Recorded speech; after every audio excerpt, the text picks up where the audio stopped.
우리 함께 봤던 성경 말씀 계속해서 마태복음 강해 5장 17에서 19절입니다. 5장 17절을 다시 한번 제가 읽겠습니다. 내가 율법이나 선지자를 폐하러 온 줄로 생각하지 말라.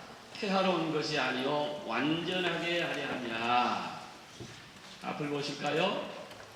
예수님이 사시던 그 유대의 지도자들, 이 사람들은 예수라는 청년이 나타나서 하나님 나라의 복음을 전한 것에 대한 여러 가지 불만과 의구심을 품고 주의 깊게 예수님을 관찰하고 지켜봤습니다.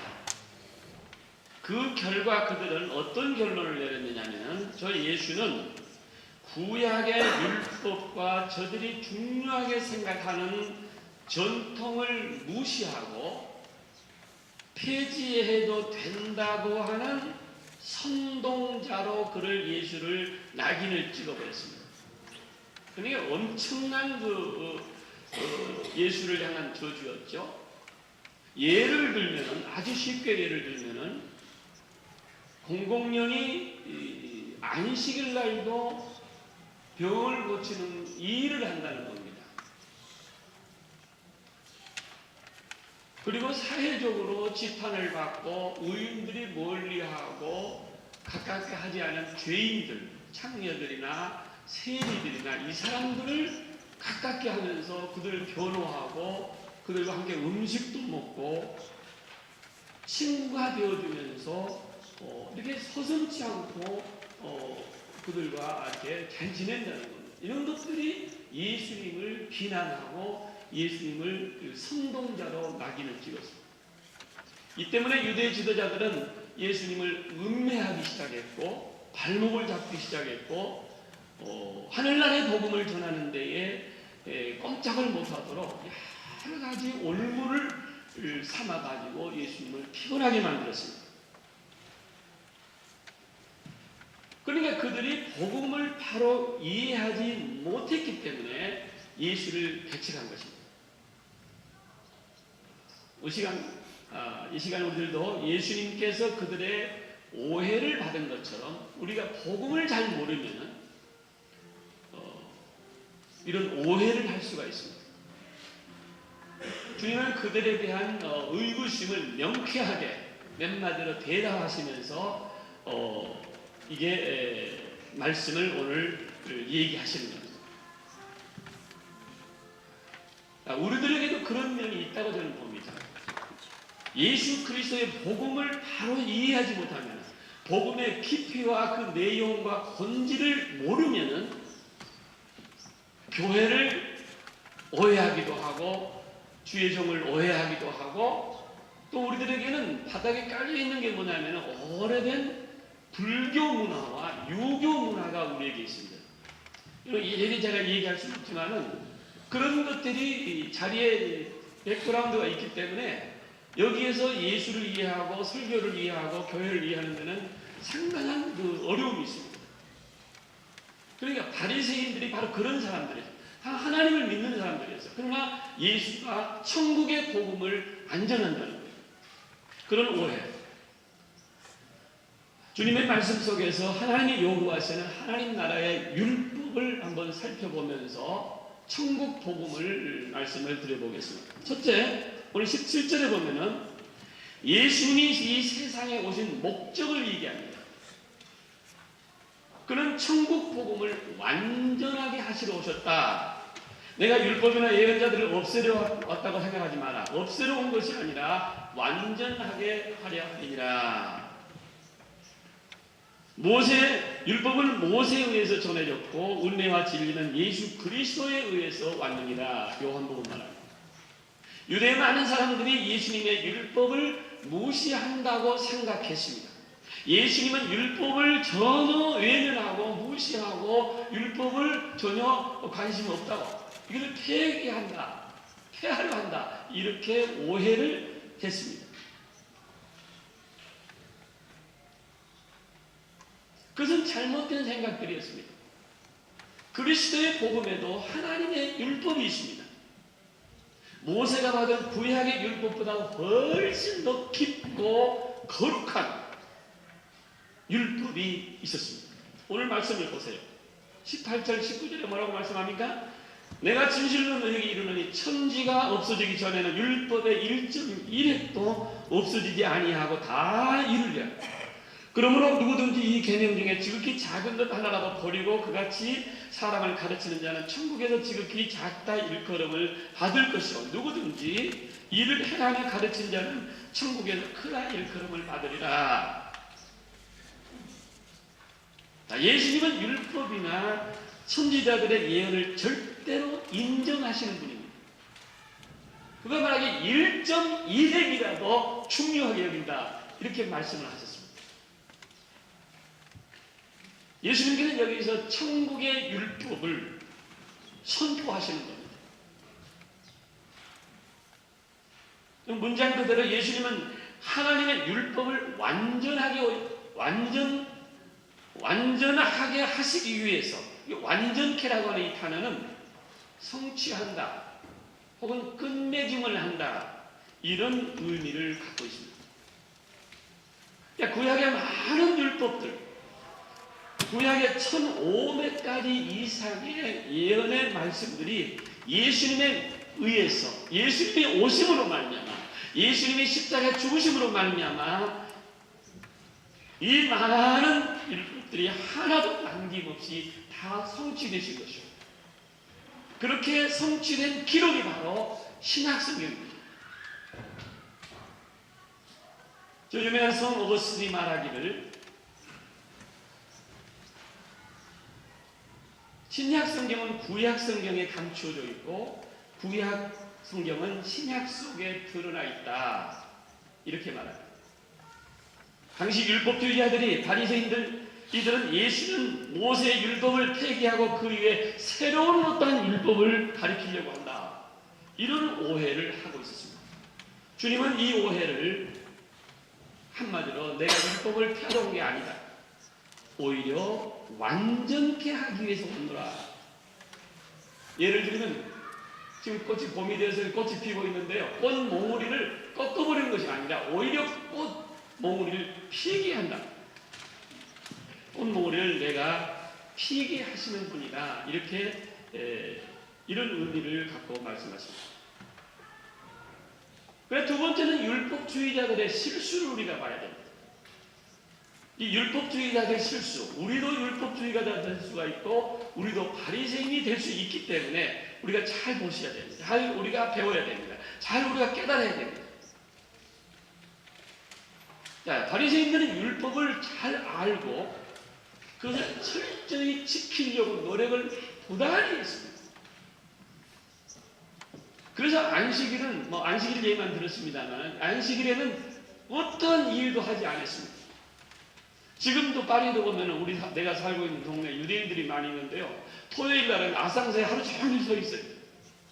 아상사 누르는 게 일이라는 거죠. 일을 안 한다는 거예요. 누가 누르고 나가면 따라가고, 들어올 때도 서 있다가 누가 누르고 하면 자기가 따라 올라가고. 안식일은 절대 일을 안 한다는 거예요. 옛날에 바늘 꾸며는 옷이 찢어지면 어떡하냐, 교회 가는데 그것도 일이기 때문에 바느질을 하는 것도 일이다. 그래서 3번 구멍 넣었다 빼는 것은 일이 아니라고 했습니다. 4번째는 일입니다.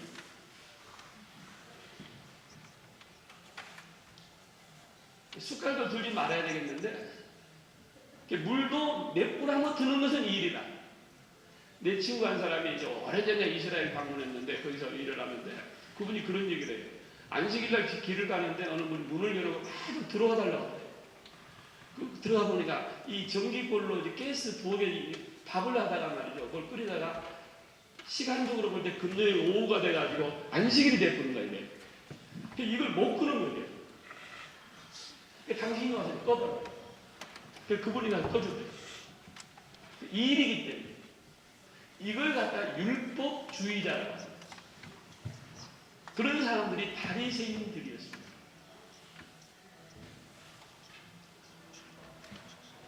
그러니까 예수님이 안식일에 회당에서 병자를 고칠 때는 비난을 서슴지 아니했고 율법을 어긴다고 생각을 했습니다.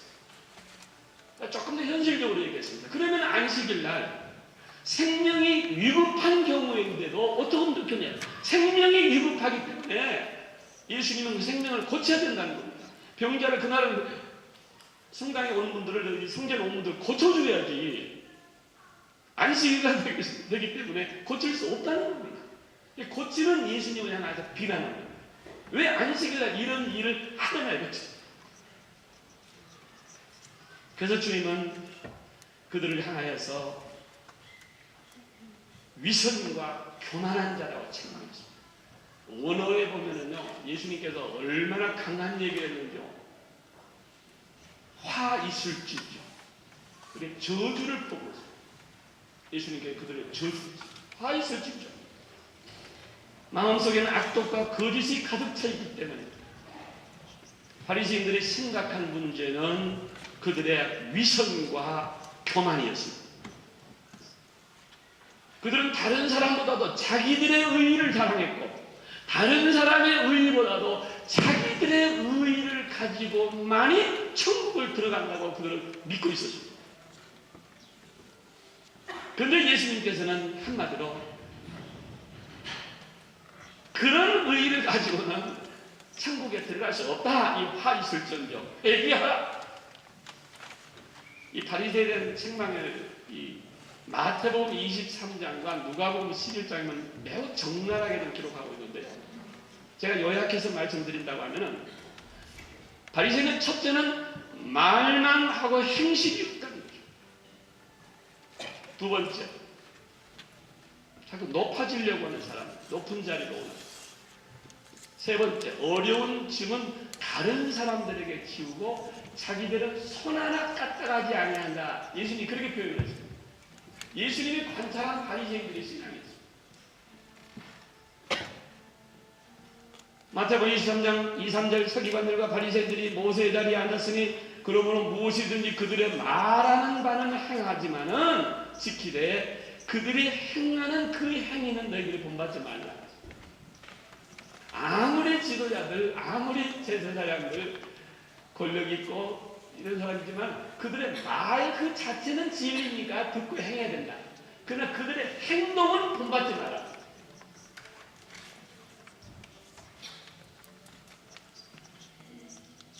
말만 하고 행동하지 않는다. 여러분, 우리들에게 저와 여러분들에게 그런 게 없겠습니까? 저는 이 설교를 하면서 저도 회개를 참 많이 했습니다. 저는 말하는 직업이잖아요. 성경을 너무 잘 알고 성경을 가리키는 사람이잖아요. 그런데 내 행동이 너무 부족한 거예요. 지금 내가 전도서를 읽고 있는데 구절구절마다 나를 향해서 책망하는 거예요. 예수님이 말씀했으면 저들의 말은 하지만 행위가 없느니라. 화 있을전저. 말 좋은 사람 여러분, 그 말에 넘어가면 안 돼요. 성경에 보면 이런 말씀, 야고보서 1장 19절에 뭐라고 나왔습니까? 내 사랑하는 형제들아, 너희가 알증이 사람마다 듣기는 속히 하고 말하기는 더디하고 속내기는 더디하라. 듣는 건 빨리 듣고 깨달아야겠죠. 그러나 말하는 거 더디하고 속내는 것도 더디하라. 혈기 부리지 말았네. 우리들도 복음의 깊은 의미를 모르면 성경에 대한 편견을 가질 수가 있습니다. 여러분, 복음을 잘 깨달으시는 여러분들 되시기 바랍니다. 복음을 깊이 있게 깨달으시길 바랍니다. 예수님을 더 잘 아시기 바랍니다. 십자가의 복음이 무엇인가를 우리가 잘 알아야 될 줄로 믿습니다. 말만 행하고 행실이 없는 것, 예수님은 그들의 위험한 독선이라고 말했습니다. 예수님 시대의 바리새인들은 예수님의 가르치는 구약과 전혀 다르다고 그들이 무시를 했습니다. 그러므로 예수님은 저들의 율법의 오해를 풀고 잘못된 편견을 몇 가지로 오늘 지금 마태복음 5장 가 있진 않습니다만은 20절 이하에 몇 가지로 설명을 간단하게 율법을 설명해 주고 계십니다. 첫 번째는 예를 들면 10계명 중에 6째 계명, 6계명이 뭐죠? 너희는 살인하지 말라. 이것을 예수님이 쉽게 풀어주고 있습니다.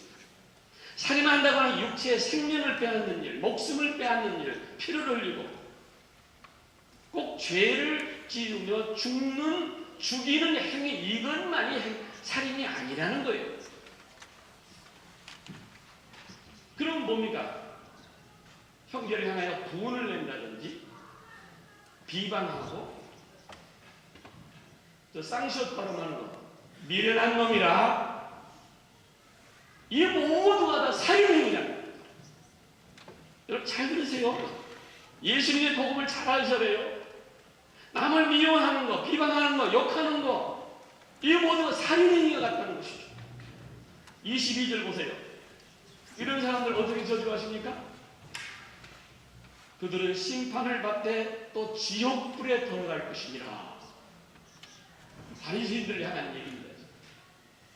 예수님의 해석은 살인행위가 밖의 행위가 아니라, 외적인 행위가 아니라, 살인행위는 내적인 행위가 아니라 내면의 마음의 상처를 말하는 것입니다.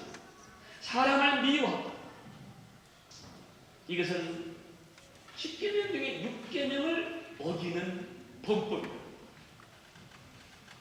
여러분 여기에 자유하는 분 계십니까? 내가 칼을 들고 몽둥이를 들고 총을 들고 난폭하게 누굴 때려서 죽이지는 않았습니다. 그러나 주님은 그게 살인이 아니고, 그것도 살인이지만은 외적인 것보다 내면에 있다. 우리 마음속에 살인행위가 다 있다. 그래서 무슨 말씀입니까? 너희 중에 행여나 예배 드리러 오기 전에 형제를 미워했거든 먼저 가서 형제와 화목하고 와서 예배를 드리라. 이렇게까지 말씀하십니다. 자, 7계명입니다. 가늠하지 말라. 27절이죠. 단순히 육체적으로 윤리적으로 나쁜 범죄, 몸을 더럽히는 것만이 이것이 간음이라고 봐서는 안 된다고. 마음속에 불순한 마음을 품고 있으면 이미 그런 간음행위라. 이건 역시 밖에서 나타나는 행위보다도 인간 안의 마음의 상태를 주님이 지적하고 있는 것입니다. 그렇다면 여기서 남자나 여자나 모두 간음죄를 범하지 않는 사람들 여러분 어디 있겠습니까? 마르틴 루터가 그런 얘기를 했습니다. 멋있는 남자, 멋있는 여자를 보면은 잘못된 생각 스칠 수가 있다는 겁니다. 멋있는 남자.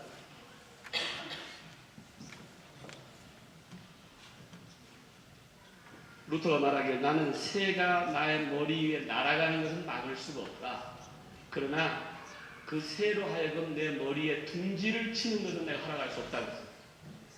어떻게 해석해야 되겠습니까?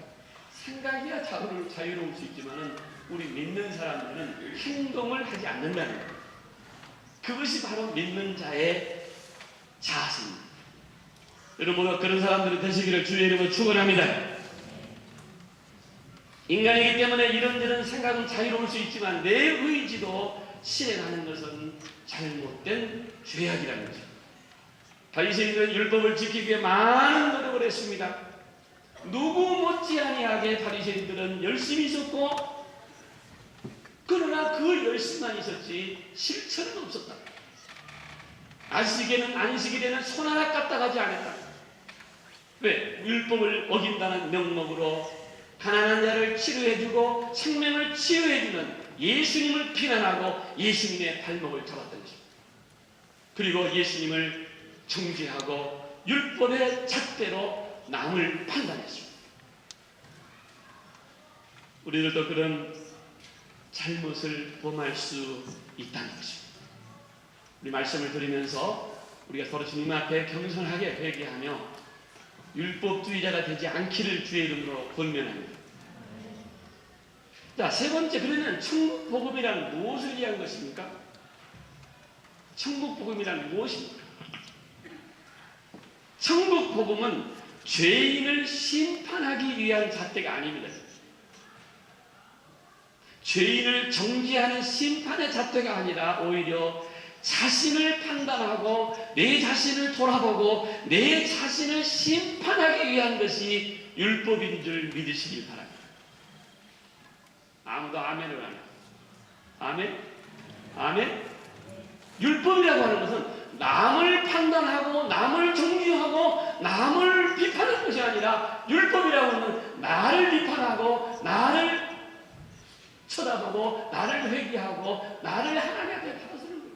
내가 회개하는 거예요. 율법이 그래서 내게 율법이 필요하고. 그러나 바리새인들은 율법을 가지고 자신보다는 다른 사람들을 심판했습니다. 바리새인들은 율법자들은 율법을 가지고 잣대를 가지고 다른 사람을 판단하고 다른 사람을 청지하고 다른 사람을 봤습니다. 이것은 복음이 아닙니다.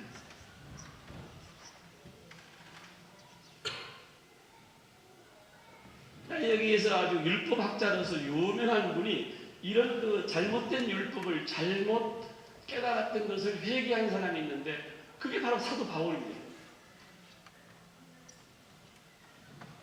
사도 바울은 다메섹에서 회심한 뒤에 눈이 멀었습니다. 그래서 성경의 본문에 보면 그가 그 눈에서 비늘 같은 것이 벗겨졌다. 비늘 같은 것이 눈에서 벗겨지고 눈을 봤는데, 그 벗겨진 눈으로 천국 복음을 깨닫게 됩니다. 그래서 그 율법을 가지고 자기 자신을 살펴보는 거예요. 자기 자신을 보다 보니, 지금까지는 율법학자요 바리새인이 맨날 율법을 들고 다른 사람을 정죄하고 다른 사람의 죄를 봤는데, 눈에서 비늘이 벗어나니까, 예수 그리스도를 만나고 나니까 그 율법이 나를 보는 거예요. 내가 주인이.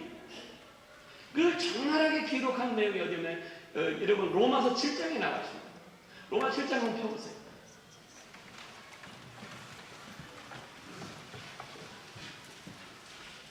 자, 로마서 7장 10절을 보겠습니다. 우리 10절 한번 큰 소리로 한번 읽어보겠습니다. 시작. 생명에 이르게 할 그 계명이 내게 대하여 도리어 사망에 이르게 하는 것이 되었도다. 12절입니다. 시작.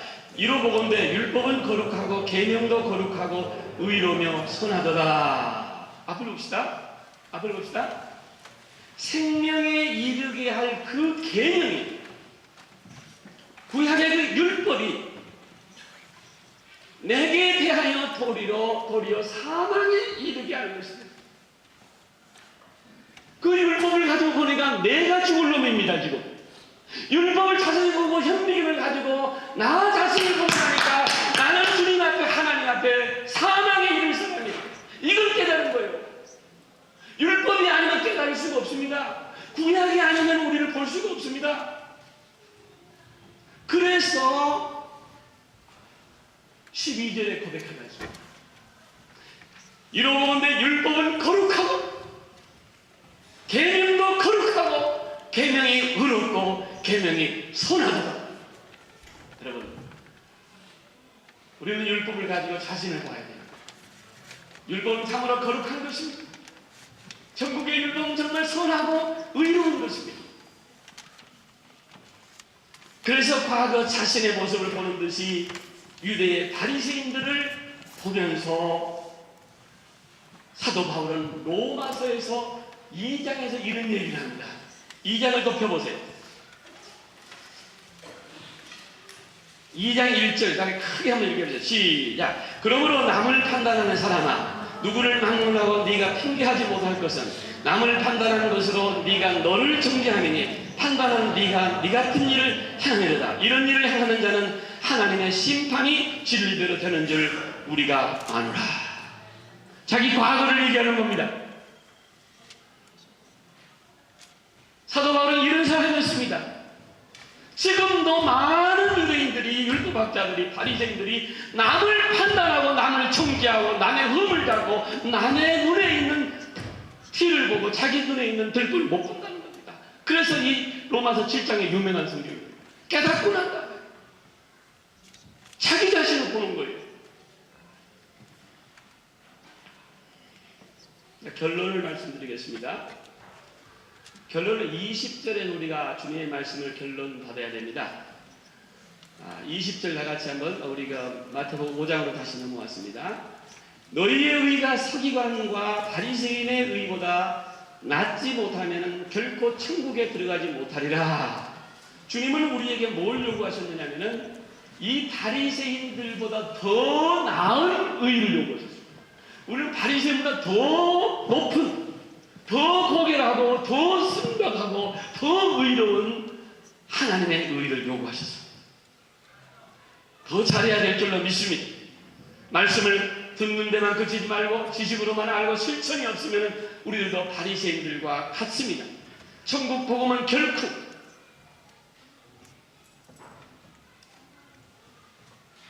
인간의 심령을 겸손하게 하는 것입니다. 천국 복음을 잘 알면은, 율법을 잘 알면은 하나님 앞에 겸손하게 되는 것입니다. 율법을 보면서 자신을 규탄하고 자신을 심판해야 될 것인 줄로 믿습니다. 이것이 천국 복음이고 우리를 자유하게 하시는 줄 믿으시기를 바랍니다. 오늘 찬양내가 찬양 헌신 예배를 드리며 할렐루야를 연주했어요. 성경에는 찬양과 찬송에 대한 게 얼마나 많은지 모릅니다. 하나님을 찬양하고 감사하고 악기를 들면서 성가대를 몇천 명을 만들어서 하나님을 찬양합니다. 구약 사람들을 거룩하신 여호와 창조의 하나님, 살아계신 하나님 능력과 영광을 그 성전을 사모하면서 찬양을 많이 합니다. 그런데 신약에서는 조금 다릅니다. 신약에서는 하나님의 아들 예수 그리스도를 가까이 보면서 그 십자가에 의한 구속을 경험한 자가 구원받은 은혜, 십자가의 보혈을 감사하면서 하나님께 찬양합니다. 그런데 우리 모두가 다 예수 그리스도를 통해서 구원받고 용서받고 주님을 영접하고 하나님 백성 되신 여러분들은 입을 열어서 찬양할 줄 알고 믿습니다. 여러 번 그런 얘기를 했습니다. 저는 여기서 거의 30년이 가깝게 설교를 하고 있는데 한눈에 다 보여요. 딱 한 두 사람이 찬양을 안 해요. 지금도. 고급스러운 교인이 아닙니다. 예수 그리스도의 십자가를 모르는 사람입니다. 복음을 모르는 사람이에요. 골로새서 3장 16절 17절 뭐라고 합니까? 죄인이 용서받고 구원의 감격을 찬양으로 한다, 그런 얘기를 합니다. 그리스도의 말씀이 너희에게 풍성히 거하며 모든 지혜로 피차 가르치며 권면하고 시와 찬송과 신령한 노래를 부르며 감사한 마음으로 하나님을 찬양하고, 이렇게 얘기하지 않습니까? 예수 그리스도의 구원을 감격을 아는 자는 입을 열어 찬양할 줄로 믿습니다. 찬양이 메마르지 않는 여러분들 되시기 바랍니다. 입에서 찬양이 늘 나오시길 바랍니다. 노래방에서 찬양을 막 20, 30까지 막 외우면서 찬송 하나도 못 외우는 사람이 있어요. 복음의 문제입니다. 자, 오늘 아침에 교회를 나오면서 오늘의 양식을 읽었는데요. 오늘 아침 읽으신 분 계세요? 오늘 거 꼭 읽으세요. 하나님의 음악의 힘, 음악의 힘이라는 말을 했어요. 음악에 대한 얘기가 나왔어요. 사운드 오브 뮤직을 얘기하면서 여러 가지 얘기했는데, 음악은 우리 영혼의 깊은 곳에 뿌리박고 있습니다. 예수님을 믿는 사람에게 음악은 신앙생활에서 서로를 격려하는 강력한 수단이기도 합니다. 바울은 골로새서에 있는, 제가 금방 인용한 그 말씀을 얘기했습니다. 그리스도의 말씀이 너희 속에 풍성히 거하며 모든 지혜로 피차 가르치며 시와 찬미와 신령한 노래를 부르며 감사함으로 하나님을 찬양하라. 여러분, 함께 주님을 찬양할 때에 여기에 힘이 있고 능력이 있고 은혜가 충만할 줄로 믿습니다. 여러분, 우리 전 교인들이 찬양대원이 다 되기를 바랍니다. 찬양대는 찬양대만의 특권이 아닙니다. 하나님을 찬양하는 우리 모두에게 구원받은 자들의 특권이십니다. 여러분, 핸델의 메시아는 어떤 겁니까? 우리 오늘 찬양대가 했는데 엄청난 거지 않습니까? 종교개혁 시절의 하이든, 바하, 베토벤 이런 분들 종교개혁 중에 그리스도의 말씀으로 은혜를 받고 찬양으로 세계를 흔든 사람들입니다. 메시아곡에 무슨 내용이 왔습니까? 왕의 왕, 주의 주. 예수 그리스도의 복음을 얘기하는 겁니다. 예수님만이 우리의 왕이요, 우리의 주요, 우리의 영원한 구원자라는 거예요. 이걸 찬양하게 됩니다. 찬양하는 거예요. 여기에 누가 게으리 하겠습니까? 예수 믿는 사람이라고 하면 누가 이걸 게으리 하겠습니까? 찬양이 넘치는 우리 교회가 되기를 바라고 여러분들이 되시기를 주의 이름으로 축원합니다. 한 가지만 더 말씀을 드리고 마치겠습니다. 14세기입니다. 영국에서 패스트로 수천 명이 죽어가고 있습니다. 패스트. 여러분, 바이러스가 얼마나 무서운지 우리 경험했지 않습니까? 작년에 우리 한국의 메르스 바이러스 때문에 국민들이 움츠렸습니다. 밖에 못 나가겠습니다. 모두 다 마스크 쓰고 다녔습니다. 바이러스. 영국 시내가 전체 국민들이 위축당하고 두려워할 때에 마치 그때 성탄절이 다가왔는데 런던에서 어느 골목에서 어느 청년들 몇 명이 크리스마스 캐롤송을 부르기 시작했습니다. 캐롤송을 부르기 시작했는데 10분이 지나고 20분이 지나고 30분이 지나니까 수백 명의 청년들, 성도들이 나와서 그 캐롤의 합창단을 만들었습니다. 어떠한 위축과 바이러스와 패스트를 두려워하지 않으며 찬양하면서 아기 예수님을 찬양하면서 여러분 찬양하면 두려움이 물러가는 줄 믿으시기 바랍니다. 모든 병마가 물러갈 줄로 믿습니다. 우리가 뭘 두려워하겠습니까? 찬양하면서 감사하면서 영광을 돌리는 금년 부활절이 되시기를 주의 이름으로 축원합니다. 기도합시다. 거룩하신 아버지 하나님, 저희들에게 입을 열어서 주님을 찬양할 수 있는 마음을 주셨습니다. 살아계신 하나님을 찬양하기를 원합니다. 십자가에서 흘리신 예수 그리스도의 보혈을 찬양하기를 원합니다. 우리를 위해서 구원하시고 우리를 위해서 죽어주시고 우리의 모든 죄를 용서하신 구원의 하나님, 복음 앞에 무릎을 꿇고 입을 열어서 두 손을 높이 들고 찬양하는 저희들 되게 하여 주시옵소서. 찬양은 영혼을 깨우고 치료하며 우리에게 두려움을 없애고 하나님을 만나는 귀한 영적인 노래인 줄로 믿습니다. 우리 마음속에서 우리 입에서 찬양이 끊어지지 아니하게 주시옵소서. 찬양하는 자에게 큰 축복해 주시옵소서. 예수 그리스도의 거룩하신 이름으로 간절히 기도하옵나이다. 아멘.